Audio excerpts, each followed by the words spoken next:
Should you upgrade the iPhone 6s to the iPhone XR? That video is coming up right now. Let's go.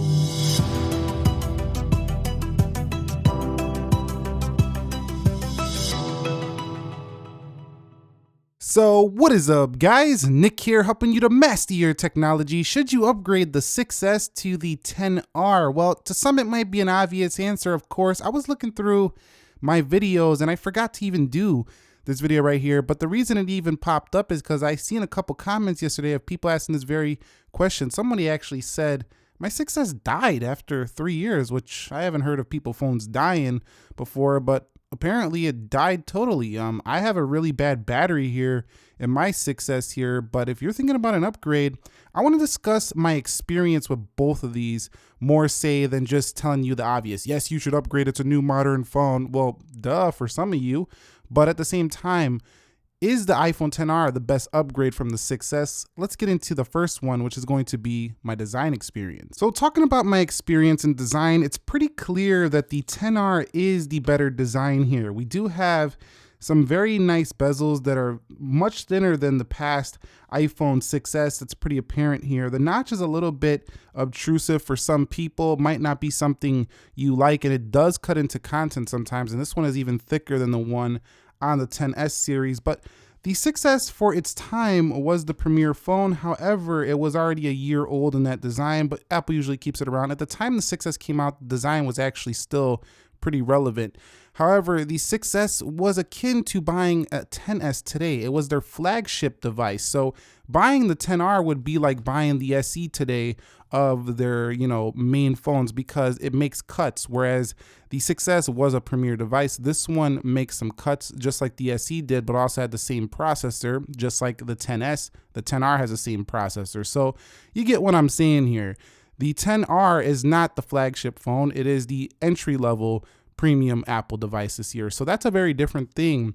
But other than that, in terms of design, you do have a much cleaner aesthetic here for the XR with no antenna lines, but you do go from aluminum to glass. So before, if you bought a 6s, slap a skin on it, slap a screen protector on it, you'll be fine. But with the XR, I'm not so trusting a skin because it has glass. I just think that I would put a case on this one. So the XR's got more of a fragile design here in 2019. So any of the iPhones you come to, though, you're getting glass, so keep that in mind.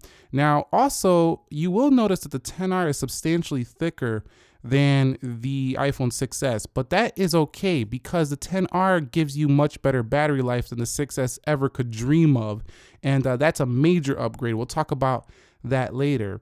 Now, whether you like the home button or not is really total preference, but you should consider that Apple is likely moving to an under-display fingerprint sensor, bringing Touch ID back. So you might want to hold off on an upgrade and maybe just get another cheap iPhone until that comes out if you really loved Touch ID, because that is coming to future iPhones, an under-display fingerprint sensor. So keep that in mind. Also, I do want to mention that the notch is an evolution. We're already in our second year here, so this is going to get smaller. It might even disappear. So do keep in mind, if your 6s just died and you're looking for a new iPhone, and you don't really like the looks of that notch, if you just get another cheaper iPhone just to hold off a little bit until the next series, you might get an even better design. So you have to take these things into account. On the whole, it's a clearly upgraded design and it does feel like a jump. But one thing I do think about is, if I was a 6s user, is that it's not the same as if you bought a 6s when it came out, because the 6s was the premium device.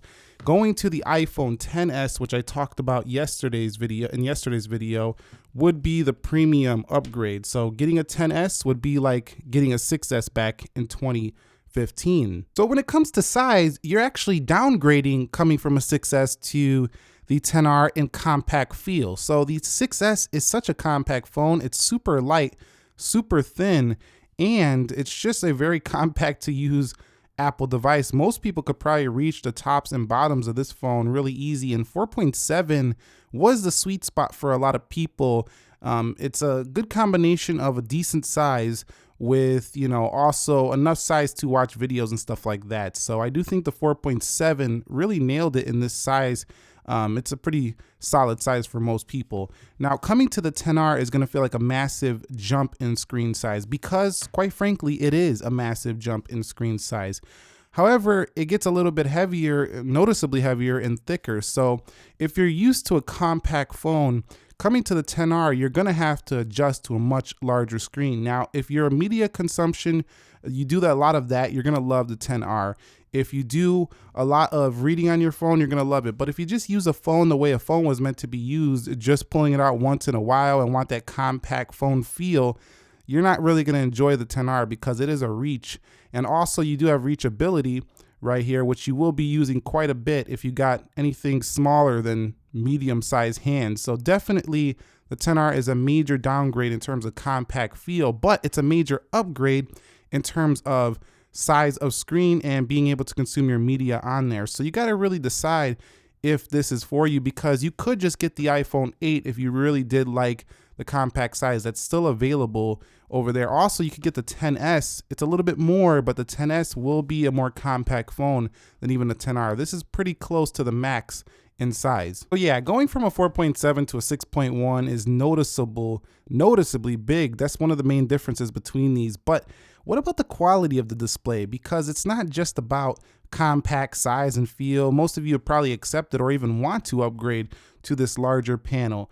But they both have LCD. They both have basically the same pixels per inch. No, they're not the same resolution, but the 10R actually needs more pixels to stretch across a larger display to give you that same Retina 326 ppi. Now the thing about this is that this has been the same pixels per inch since the iPhone 4, but don't be confused because Apple has improved the LCD on here. This is one of the best LCDs you can buy, period, if you're gonna buy a phone with an LCD panel in the 10R. It might be the best on the market in terms of, you know, Retina displays anyway. I mean, LG's got some much better LCD resolution, but it's hard to beat the Apple panel when it comes to the way they tune it, the way they make such a smaller pixels per inch look like it's higher res than it really is. So coming from a 6S to a 10R, you're gonna notice better brightness, better contrast on this panel, but sharpness, not so much. You're gonna notice it's about the same. So if you're looking for a big upgrade when it comes to display, again, you're gonna get it here in size, but you're not gonna get it here when it comes to overall quality. You're gonna feel like this is just a bigger display version of what I already had. Now, what you will lose here, because you're not going to the premium iPhone this year, is the 3D touch. So the 6S was the first phone to bring this. It was pretty cool at the time. It was novelty. Not a lot of people have been using this feature too much, is what I've been gathering from comments and feedback, but at the same time, it is useful to have if you do take advantage of it. So the 6S does have that benefit. Other than that, there's no real other benefits besides the fact that it's a standard 16:9 display, letting you see content that is the way it was meant to be shot. Like a video is gonna look exactly how it's meant to look on the 6S. Also, you can make the icons bigger here on this display by changing to a different zoom mode. You can still do that on the 10R. However, I noticed that they get much larger here for the 6S. So in the view mode, you can also change it to get bigger on the 10R, but you can see it's not that much different. Whereas on the 6S, it's huge difference when you go into the zoom mode. Just a little small thing I want to point out with these displays. On the whole, upgrading from the 6S to the 10R is a decent display jump. It's mostly the size though. I mean, I'm not really impressed by the quality of display. It's not that much different when it comes to the actual quality though. So there is no real upgrade in terms of software other than interaction. So, you know, the iPhone 6S obviously has the older style of software, but it does have the iOS 12. So it's like current, but older. So like it's got the current software, but the older way to operate it, but there's no real way to change the way to operate a phone with hardware limitations such as the 6S, meaning that it doesn't have the new hardware to interact like these new iPhones, so it's never going to. So that's the main thing you'll notice is you're getting the same software, but the way you use it is much different. And people have been reporting that Face ID is not as quick as what they experience with Touch ID. And I do believe that is true. However, it is very convenient to use Face ID when you got gloves on, you got your fingers greasy, whatever, and you need to just authenticate an app. You don't have to mess around with the Touch ID, but the Touch ID benefits you in that you don't even have to look at it to unlock the phone. You could just pull it out of your pocket, start unlocking. So they both have their pros and cons, and that's why I say If you really want both of those features, you might want to wait for the next iPhones that are coming maybe this year. I'm not sure if they're going to launch in 2019, probably. If not, by 2020, we should have both on here. Under display fingerprint, and along with the fingerprint, we will have Face ID. So yeah, it's basically an interaction thing with the software. Other than that, you get all your basic iOS features that you're used to. So we don't got to go on and on about this. You're going to get upgraded to iOS 13 on both of these. The iOS 12 here for the Apple iPhone XR is just a different interaction. You'll get used to it. You got to swipe up to go to your applications. It's still swipe down for notifications up at the top. You can also go over here to go into your control center, which is a little bit different from down here. You just have to adjust. It's an adjustment period here. Other than that, it's just interaction. It's iOS 12 on both. Okay, so when it comes to performance, there's not major differences in real world performance. There is major difference in the processor being so much better in Geekbench and so much better in, just performance scores and synthetic benchmarks, all that stuff. But in the real world, it's not really that much different. What I mean by that is when you're actually using the phone, you don't feel too much of a difference in the way applications launch. And this one has 3 GB of RAM, so you will get a little bit better RAM management, but they launch apps very close to the same time. So what I'm gonna say here is that gaming is much better here for the XR. Also, when you're doing a lot with the performance, like you're opening a bunch of apps, doing a lot, the battery holds up much better than the 6S. Also, it stays a little cooler because of the new efficient chip. But in terms of performance day to day, you're not gonna notice it being like 10 times faster. You'll notice it being smoother because it does have a 120 Hertz sample rate. So it's a lot smoother feeling, but it will last a lot longer because it definitely does have a much powerful processor under the hood. It's just that Apple optimizes all their old phones so well that you don't notice it too much, but it will go much further into the future. So from a performance aspect, this is actually a really good upgrade. So for storing photos and videos, you actually get a higher storage capacity offering for the XR. So if you're looking to do a lot of photography and video, you can get a 256 GB model. But if you get the 256 gig, be ready to pay quite a bit more for a XR. But you do have that option, and that is a substantial upgrade because it's 4 times more the storage than a 64, but it's also 2 times the storage of the max capacity 6S 128 gig. So if you've been looking for more storage, the XR is a nice upgrade for you if you go with the 256 gig. So in my experience, one of the biggest upgrades comes in the way of the cameras. Now, you might not notice it too much in this lighting because we have good lighting here, so they're both gonna snap a good photo. The 6S has a 12 megapixel iSight camera. You also have a 12 megapixel singular iSight camera here for the XR, but the XR is a lot smarter in that it can do portrait mode even with a single camera. So it can't do objects like this camera, for example, but it can do people. You can also change the f-stop up here on the XR. It has a better aperture. It also has much better video at 4K 60 frames per second here for the XR's camera. And it has Smart HDR, which is a significant improvement over the camera on the iPhone 6S. So when it comes to the camera quality, I think this is a major upgrade. And if you really are into photography, you're gonna like what the XR has to offer here. This is a major win in terms of the camera. So don't even think twice. If you're looking for a camera upgrade, the XR is a huge one over the 6S, and you'll be very happy, and you will notice that it's a better camera. It's not like it's just on paper looks better. You will actually notice the difference here with this device. So get this one, do the upgrade if you just really want a better camera experience on your phone. So that also applies to the selfie camera for the iPhone XR. How you doing there? So you can see that up there we do have a 7 megapixel camera versus a 5 megapixel camera on the 6S. So up here we do have a 5 megapixel. And while the 6S is still acceptable, the quality from the XR is substantial upgrade as well here. I find the selfie to just look much better than the one for the 6S. So yes, for selfie quality and even video, the XR is gonna win out again. Now, when it comes to audio, it's pretty subjective whether you like a headphone jack or not. That is an opinion. However, many people did like that, so you're not getting it here. If you're used to that, this is the last iPhone to feature that. They skipped it on the 7, the 8, the 10, and the XR is no different. So goodbye to that. If you're used to that, you're gonna have to invest in some headphones that are Bluetooth or just use the external speakers. But one fact about the XR is that the external speakers are significantly improved over the 6S. So you lose this, but you gain some amazing external speakers. So if you were the type that never really used that and you always listen to your audio on your phone, you're gonna love the 10R because it's got two of them, whereas this one had one. It was easy to cover, it was pretty tinny, and the 10R takes it up a notch with two speakers. You're just gonna have to trust me on this one. This is so much louder than this phone right here. So which one would I pick personally? I'd probably pick the 10R because Bluetooth is faster at 5.0. I think this one has 4.2. On the iPhone 6S, it might be 4.1. It's faster Bluetooth, so it connects quicker, and the external speakers are just great. Also, wireless is the future, so getting a wireless headset is super cheap these days. Also, there's plenty of options for Bluetooth headphones. You don't have to get Apple AirPods if you don't want to pay $150 for those. You can get some headphones on Amazon for like $40. It'll do just fine with Bluetooth on this device. So yes, I'd pick the 10R in terms of audio. And for those of you who are audiophiles out there, companies are starting to take note. Audio-Technica actually has some Bluetooth headphones like the M50BTs. It might be the M40BTs.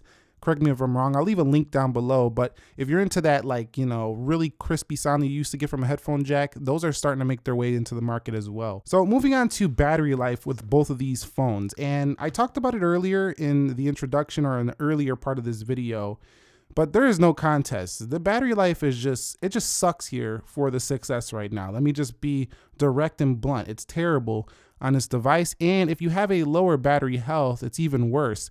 Now, what perspective I'm coming from is a person who uses their phone a lot. Not, you know, your grandma who's not using her phone. She's got it in her purse all day and she's sitting around the house. That's not what I'm talking about. I'm talking about somebody who uses their phone consistently, you know, somebody who's on the phone. And if you're watching this video, you're probably into smartphone or you're probably using it quite a bit. So the 10R is a pretty massive jump here in the battery life. And on low power mode, it can just stretch easily into 2 days. It blows away even the 6 Plus on battery, the 6S Plus. So the one that was the Plus model with better battery life, it blows that out of the water in terms of battery life. So major jump. If you're looking for battery life upgrade, that's the benefit of having a lower resolution on a bigger display. Major jump in terms of battery life. So when it comes to connectivity, I'm not seeing improvements or substantial improvements here for the 10R series over the 6S. However, I do feel like the speakers sound better when you're talking on speakerphone. Also through the earpiece, callers to me sounded better. But in terms of staying connected, there's not much of an improvement here on the iPhone XR. So connectivity is pretty much a wash here in my experience. I haven't experienced any better. Like I say, it's just better in phone calls when it comes to how they sound through the earpiece. People just sound clear, and also here on the bottom speakers. But in terms of keeping bars up, they're about the same. I haven't noticed much of a difference. So in conclusion, when you bought the iPhone 6S, like I mentioned earlier, you basically bought the 10S of 2015. You bought their premier phone, but there's a very different Apple business these days. They've been substantially increasing the prices every single year, and buying a 6S in 2015 is like buying a 10R in 2019 in terms of the price point, but it's not in terms of the tech. So to get the same flagship tech at Apple or their best of the best this year is massively inflated over when you bought the 6S. So that might be why you're considering a 10R. And if you're looking for a substantial Apple product that you can buy that is not going to be, you know, stretching that price point, the 10R is an absolute worthy upgrade. However, like I say, if you want the under display fingerprint sensor, maybe a higher resolution 1080p, the 10R successor might be one you might want to look at later this year, as Apple is rumored to launch 3 more phones. You might be good just getting an iPhone 7 to upgrade you for now, or maybe an SE, something cheap to hold you over until later this year when they come out. So do consider that recommendation as well. However, if you're looking for a substantial upgrade that feels like the best you got in 2015, just skip the 10R and go straight to the 10S. You'll feel like it's a much more substantial upgrade. Other than that, the 10R could represent good value if you're looking for a similar price point you paid for your 6S years ago. On the whole, I think you'll be happy with this upgrade. I think there's improvements to be made, and I think that the 10R is not the absolute best Apple iPhone. But what are your thoughts? Comment them down below. Have you upgraded your 6S to the 10R? Are you contemplating this? Did your iPhone 6S just die? Is it on its way out? Are you saving up for the 10R? Let us know your experience, your thoughts, your questions down below in the comment section. And thank you very much for watching. Subscribe if you haven't already. We got plenty of more episodes coming soon. I will catch you all in the next one. Be sure to be well. Nick here, and peace.